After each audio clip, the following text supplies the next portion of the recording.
გამო რომ ტიპმა დაიჯერა რომ ისინი მართლა გაიცნენ. სინამდვილეში ტყუილზე წამოეგნენ და აი ესეთი ოქროს რაღაცა რომ თავზე გადგა ტვინზე მე ხსუ ვიძახი რომ ტვინზე გაწובה რომ გონე რომ ყველაზე მაგარი ტიპი ხარ არა და აი ეგეთი რაღაც მოხდა.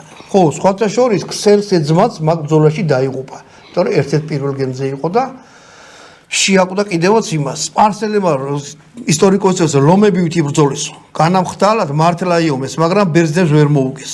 იმიტომ ჯერ ბერგის სიმართლე ბერძნების ხარეზე იყო. ბერძნების უკან იყო მითი ოჯახები. ანუ როცა შენი ოჯახი შენ უკან არის, უფრო გიჟად იბრძვი, იმიტომ რომ უკან დახევის უფლება არ აქვს. და სალამინძე ბრძოლაში სპარსელებს დედაუტირეს ბერძნებმა. და ეგრო არ წაეგო, იმასო წაეგო ბერძნებს, ხო? ანუ ერთი ტიპის გამო კაცობრიობის ცივილიზაც ექნებოდა სხვანაირი. მე არ ვიცი თან კაი ან ცუდი, უბრალოდ იქნებოდა სხვანაირი. ის არ იქნებოდა რაც იყო. არ დაიბადებოდა ალექსანდრე მაკედონელი და ასე შემდეგ. მოკლედ მეგობრებო, ამით თავი არ ამგონია შეგაწყინეთ თუ ისტორია გიყვართ ალბათ ბოლომდე უყურეთ სხვა ბრძოლის ისტორიებსაც.